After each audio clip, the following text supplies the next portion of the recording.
Nagbabala ang DSWD laban sa kumakalat na AI-generated videos na nag-aalok ng 3,000 pisong cash assistance para sa mga estudyante. Kasabay nito, nireport ng ahensya na umabot sa mahigit 8 milyong Pilipino ang natulungan sa ilalim ng Assistance to Individuals in Crisis Situation o AICS program noong nakaraang taon. Lagpas po ito sa target na 6.9 milyon. Kaugnay po niyan at iba pang issue, makakasama po natin si DSWD Spokesperson Assistant Secretary Irene Dumlao. Magandang tanghali, ASEC. Nice to hear from you again. Yes, magandang tanghali, Ms. Angela. Magandang tanghali din po sa lahat ng sumusubaybay ng inyong programa. And Happy New Year po sa inyo. Happy New Year po, pero ito hindi happy, ASEC, kasi ito nga pong AI-generated na kumakalat na video. Ano po ang dapat bantayan ng publiko para agad po matukoy kung AI-generated po ba o peking video ang nag-aalok ng cash assistance? Yes, Ms. Angela, that's correct. Pinapaalalahanan po ng Department of Social Welfare and Development ang publiko na mag-iwas po sa mga scam, lalong-lalo na nga sa mga posts na nakikita natin sa social media na kung saan may mga AI-generated videos na di umano ay nagbibigay ng impormasyon at nag-aalok sa mga estudyante na magrehistro para nga daw po makatanggap ng 3,000 piso na cash assistance.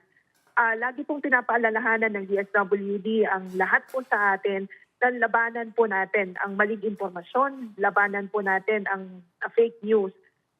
Kaya kung may mga nakikita po kayo ng mga gantong mga post, lalong-lalo na sa social media, ipagpaalam nyo po sa DSWD nang sa gayon mai-report natin ang mga pages na ito at magawa ng kaukulang aksyon. Kasi ang DSWD po, hindi po tayo naglalabas ng anunsyo o ng impormasyon na kung saan may mga naka-attach o naka-post na mga links. Hindi po hihingi ang DSWD ng mga impormasyon through social media sapagkat ang mga social welfare programs and services na in-implement natin ay targeted. Ibig sabihin, meron na po tayong talaan o database ng mga beneficiaries. So alam na po natin kung sino-sino sila at hindi tayo hihingi ng karagdagang pang-impormasyon. Lalong-lalo na sa pamamagitan ng social media. At mag-ingat po tayo doon sa mga links na naka-attach doon sa mga post na yon sapagkat kapag clinic nyo po yung mga links na yan, there's that possibility na magamit po yung mga impormasyon na ipinoprovide nyo for other intents or purposes. Oo, talagang at least na linaw niyo po na hindi po kayo talaga nagbibigay ng link at tukoy po naman talaga yung mga beneficiaries. Pero having said that, ASEC, may naitala na po ba tayo mga kaso ng estudyante o pamilya na directly na biktima po ng ganitong uri ng scam?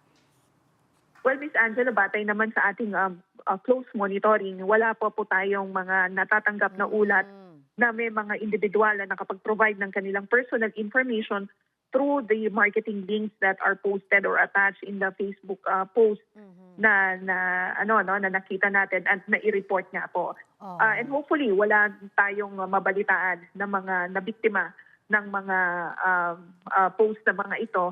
Kaya puspusan din po yung pagpapaalala natin sa ating pong mga kababayan to always verify the information that they see on social media. Pero kayo po ba dyan sa DSWD is conducting an investigation regarding this para po matukoy kung kailan po nagsimula itong video na to, sino ang nagpakalat ng video, sino ang gumawa ng video na ito?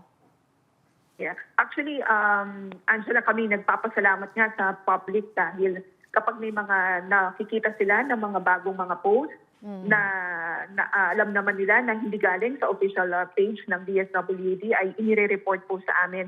Mahalaga kasi na we get information so that we could do the appropriate action immediately. Kasi kami po, pag may nalaman kami, i-report agad namin sa Meta nang sa gayon mai-close o maisara itong page na ito. And of course, we work with DICT and other relevant agencies of the government so that appropriate investigation will be done as well. Kasi ang ayaw talaga natin, Mas Angela, ay dumami pa yung mga pages na nagpo-proliferate ng mga fake or wrong information about the programs and services that we are implementing.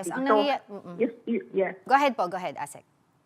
Kaya mahalaga, Angela, na we provide information immediately so that immediate action will also be undertaken. Yun. Kasi ang nangyayari po, madalas po kasi ASEC, dito sa mga ganitong klaseng bagay, nire-report nga po, pero nasa-shut daw yung page, pero ang nangyayari, wala po kasi talagang nahuhuli. So I was wondering kung meron po bang vision or mission ng DSWD na aside from na hindi po ito maulit, talagang makita po kung sino po yung mga nagpapakalat at gumagawa ng ganitong AI-generated scam sa social media.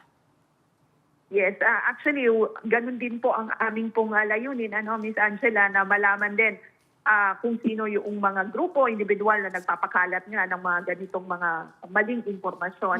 Kaya kami naman ay nakikipag-ugnayan din sa ibang ahensya ng pamahalaan, kagaya nga po ng mga law enforcement agencies natin and even DICT.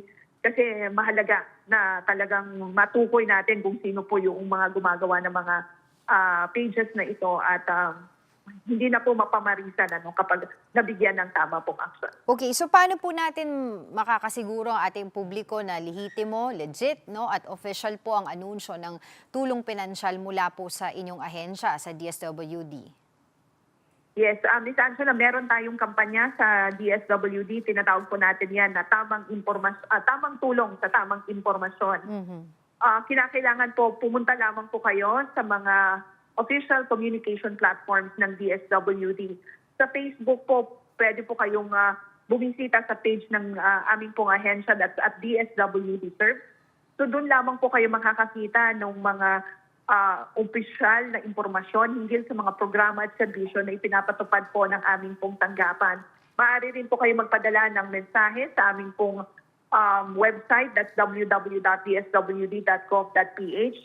And of course, sa aming pong official email, inquiry@dswd.gov.ph. So you may use all of these platforms to verify kung yung pong mga nakikita nyo ng mga impormasyon sa social media ay legitimate o hindi. Okay. Asek, before we move forward to another topic, bukod po dito sa AI-generated scams na ito na kumakalat ngayon, ano nga po palang update dun sa isa pang kinakaharap din ng DSWD tungkol naman po sa fake online survey sa nagsasabi na kapag sinagutan, may reward from DSWD? Well, yes, lilinaw din natin yan, Ms. Angela, na wala pong katotohanan yan. Hindi po yan nanggaling sa DSWD. Hindi po kami nagsasagawa ng survey sa pamamagitan ng social media. At lalong-lalo na wala pong kapalit yung pong survey na isinasagawa o pag-aaral na isinasagawa po ng aming pong ahensya. Kasi kami po, nagagawa po kami ng pag-aaral o ng mga survey, nagpapakilala rin po kami at may mga official channels din po o mga platforms na ginagamit for that. But definitely, it will not be performed or done through social media. Na-report na rin po natin yung pong page na yan, and we understand that meron na ipasara na rin po yung page. And of course, meron pong isinasagawa rin na mas masusi pa na investigasyon hinggil po dito. Okay, so pag-usapan po natin itong AICS, yung Assistance to Individuals in Crisis Situation program po ng DSWD. At last year po, lagpas po sa target na 6.9 million yung benepisyaryo na inyong nabigyan. So, bakit po lumampas? Yes, nakita naman po natin na in 2025 ay napakarami pong mga disasters na nakaapekto sa ating pong bansa. Kaya yung initial target natin ay talagang lumampas doon yung actual performance o accomplishment ng DSWD. Noong pong mga panahon ng mga bagyo, paglindol, ay marami po tayong in-assist o binigyan ng tulong sa pamamagitan nga po ng assistance to individuals in crisis situation. That's one of the reasons why, Ms. Angela, tumaas yung bilang nung mga natulungan nga po natin under this program. And ito lang po ay pagpapakita at pagpapatotoo na ang DSWD ay handa po na magbigay ng tulong sa mga individual na sumasailalim sa matinding krisis. At under this program po, ASEC, specifically noong 2025, wala naman na po ba na mga politiko na nagpupumilit na makipamahagi ng mga ganitong klaseng ayuda sa ating mga kapatid? Well, of course, wala namang, ang ating pong mga partners, ang ating mga local officials have been very supportive of the department programs and services, particularly AFIC.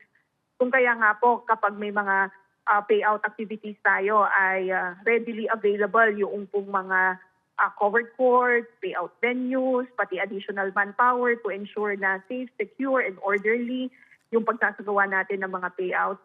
And we're very grateful because we have partners at the ground na nakakapag-provide nga po ng tulong. But to address your concern or yung question po ninyo, wala po tayong mga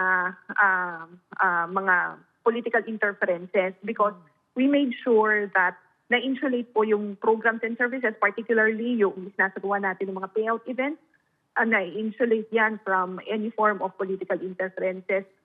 Hindi po nagamit yung mga activities na yan to advance the political interest of some.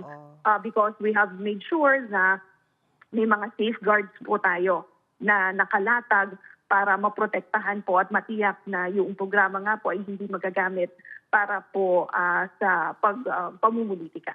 Well, the reason why I asked that po, no, kasi alam naman po natin na naging sentro po ng usapin ito sa pagbalangkas ng budget. Yung anti-EPAL campaign na ginawa po nila dahil nga po dun sa naging kagawian na po, no, ng mga politiko natin na talagang sumasama po sila sa pagbibigay ng mga ayuda at wala pong nagagawa ang DSWD doon at that time, dahil syempre sila ay mataas yung posisyon at kung gusto nila sumama ay nakakasama. Although hindi na nga daw po bago itong regulasyon na to, it's just that wala lang sumusunod. But how do we make sure that moving forward ay talaga po tayo ay tatalima sa itong regulasyon na ito at wala na po talagang e-epal na mga politiko dito sa pamimigay ng ayuda ng DSWD?